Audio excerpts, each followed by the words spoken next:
यह कहानी हमें सिखाती है कि धैर्य और निरंतर प्रयास से किसी भी लक्ष्य को प्राप्त किया जा सकता है। यह प्रसिद्ध कथा हमें यह भी बताती है कि अहंकार और आलस्य से हार निश्चित होती है। एक बार की बात है, एक जंगल में एक तेज दौड़ने वाला खरगोश और एक धीमी चाल वाला कछुआ रहते थे।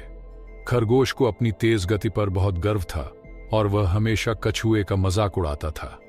वह कहता, तुम बहुत धीमे हो, तुम्हें कहीं पहुंचने में बहुत समय लगता है। कछुआ हमेशा शांत रहता और मुस्कुराकर जवाब देता, धीमी गति से ही सही, लेकिन मैं अपने लक्ष्य तक जरूर पहुंचता हूं। एक दिन खरगोश ने कछुए को दौड़ की चुनौती दी। उसने मजाक उड़ाते हुए कहा, अगर तुम मुझसे दौड़ में जीत सकते हो तो मैं मान जाऊंगा कि धीमी चाल भी फायदेमंद हो सकती है। कछुए ने बिना किसी हिचकिचाहट के चुनौती स्वीकार कर ली। जंगल के सभी जानवर यह अनोखी दौड़ देखने के लिए इकट्ठा हो गए। दौड़ शुरू होते ही खरगोश बहुत तेज दौड़ा और कुछ ही समय में कछुए से बहुत आगे निकल गया। उसने पीछे मुड़कर देखा और कछुए को काफी दूर पाया। उसने सोचा, कछुआ तो बहुत धीमा है, मुझे चिंता करने की जरूरत नहीं, मैं थोड़ा आराम कर लेता हूं। खरगोश एक पेड़ के नीचे आराम करने लगा और जल्द ही गहरी नींद में सो गया।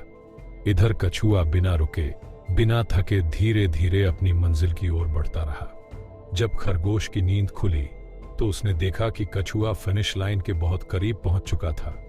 खरगोश पूरी ताकत से दौड़ा, लेकिन तब तक बहुत देर हो चुकी थी। कछुआ फिनिश लाइन पार कर चुका था और दौड़ जीत चुका था। अहंकार और आलस्य सफलता के सबसे बड़े दुश्मन हैं। लगातार मेहनत और धैर्य से कोई भी लक्ष्य प्राप्त किया जा सकता है। जल्दी सफलता पाने की बजाय निरंतर प्रयास करना ज्यादा महत्वपूर्ण है।